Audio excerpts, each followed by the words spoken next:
Hello students, तो आज हम करेंगे एक्सरसाइज 5.2 का क्वेश्चन नंबर 7। तो क्वेश्चन नंबर 7 क्या कहता है, where will the hour hand of a clock stop if it starts. तो यहाँ पे ए वाला पार्ट दे रखा है from 6 and turn through 1 right angle.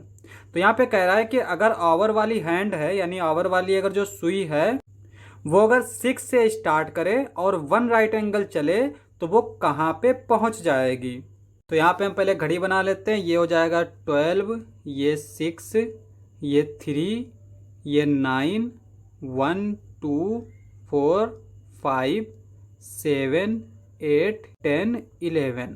अब यहाँ पे एक चीज देखो, जैसे यहाँ पे अगर हमारी आवर वाली सुई है 12 पे, ठीक है, और ये यहाँ से चलती है और चलते चलते चलते चलते फिर 12 पे आ जाती है। तो इसने कितने स्टेप्स चले, 12 से 1 पे गया 1 स्टेप, 1 से 2 पे गया 2 step, 3 step, 4 step, 5 step, 6 step, इस तरह से ये 12 स्टेप्स चलती है।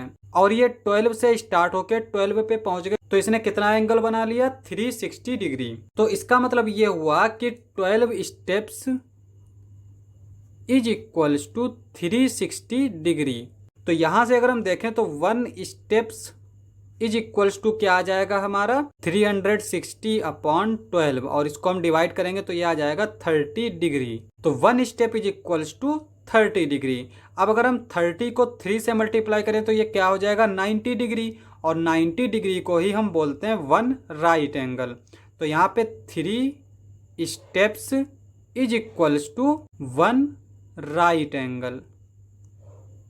अब यहाँ पे देखो ए वाला पार्ट क्या कहता है, from 6 and turn through 1 right angle. तो यहाँ पर ये 6 से स्टार्ट होता है और 1 राइट एंगल चलता है। 1 राइट एंगल का मतलब क्या है, 3 स्टेप्स चलना है।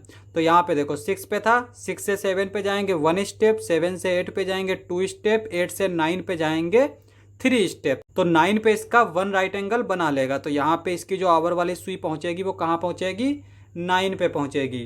तो यहाँ पे ए वाले का आंसर क्या हो जाएगा हमारा, इट विल स्टॉप एट 9। तो यहाँ पर ये 9 पे रुकेगी। अब हम बी वाला पार्ट देख लेते हैं। बी वाला पार्ट कहता है from 8 and turn through 2 right angles. यानी 8 पे हमारी ये आवर वाली सुई है और यहाँ से ये जो है वो 2 राइट एंगल्स चलता है। अब अगर 1 राइट एंगल बनाना है तो कितना स्टेप्स चलना पड़ेगा, 3 स्टेप्स। तो यहाँ पे 8 पे था, 8 से गया 9 पे 1 स्टेप, 9 से 10 पे 2 स्टेप, 10 से 11 पे 3 स्टेप्स। तो यहाँ पर इसने 1 राइट एंगल बना लिया। अब चूंकि इसको 2 राइट एंगल बनाना है तो हम यहाँ से भी फिर 3 स्टेप्स काउंट कर लेते हैं। 11 से 12 पे गया 1 स्टेप, 12 से 1 पे गया 2 स्टेप, 1 से 2 पे गया 3 स्टेप्स।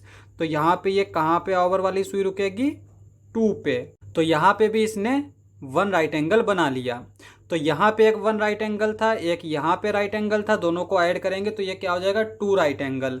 तो आवर वाली सुई जो है वो हमारी कहाँ पे रुकेगी, 2 पे रुकेगी।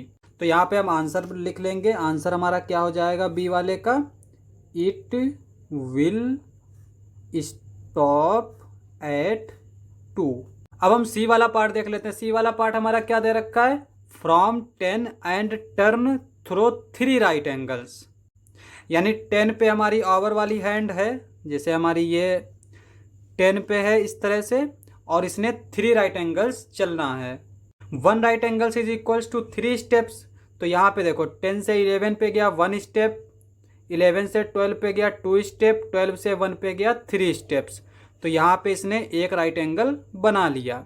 अब ये 1 से 2 पे जाएगा 1 स्टेप, 2 से 3 पे जाएगा 2 स्टेप, यहाँ से यहाँ गया 3 स्टेप। तो यहाँ पे इसने कितने राइट एंगल बना लिए, 2 राइट एंगल्स बना लिए। अब यहाँ से यहाँ पे जाएगा 1 स्टेप, यहाँ से यहाँ गया 2 स्टेप, यहाँ से यहाँ गया 3 स्टेप्स। तो ये हमारी 7 पे आ जाएगी। एक यहाँ पे राइट एंगल बना, एक यहाँ पे राइट एंगल बना, एक यहाँ पे राइट एंगल बना। तो इसने टोटल 3 राइट एंगल्स बना लिए और ये कहाँ पहुँच गई, 7 पे। तो यहाँ पे हम सी वाले पे लिखेंगे, इट विल स्टॉप एट 7। अब हम डी वाला पार्ट करते हैं। डी वाला हमारा पार्ट क्या दे रखा है, from 7 and turns through 2 straight angles. तो यहाँ पे ये 7 से स्टार्ट होती है हमारी आवर वाली हैंड है और 2 स्ट्रेट एंगल्स बनाती है।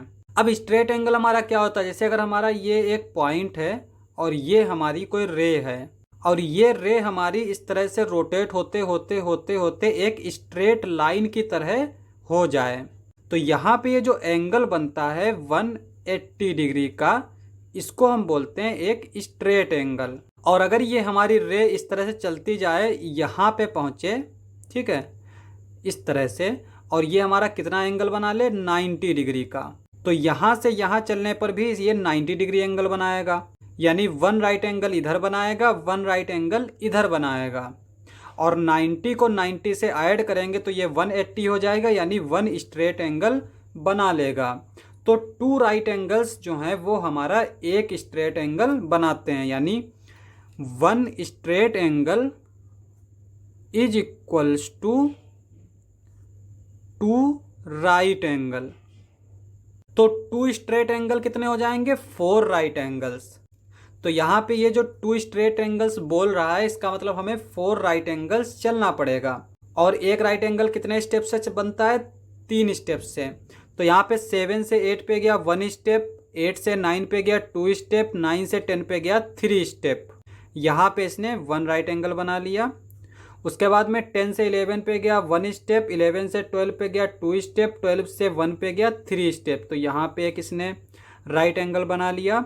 1 से 2 पे गया 1 स्टेप, 2 से 3 पे गया 2 स्टेप, 3 से 4 पे गया 3 स्टेप्स। तो यहाँ पे ये 4 पर पहुँचा, तो इसने एक और राइट एंगल बना लिया। 4 से 5 पे गया 1 स्टेप, 5 से 6 पे गया 2 स्टेप, 6 से 7 पे गया 3 स्टेप। तो यहाँ पे इसने एक और राइट एंगल बना लिया। तो कितने राइट एंगल हो गए, यहाँ पे ये 1, ये 2, ये 3, ये 4। तो ये हमारी ओवर वाली हैंड कहाँ से चली थी, 7 से चली थी, और कहाँ पहुँच गई, 7 पे ही पहुँच गई। तो यहाँ पे हम आंसर में लिखेंगे it will stop at 7। Question समाप्त। नेक्स्ट लेक्चर में करेंगे नेक्स्ट क्वेश्चंस। आज के लिए बस इतना ही।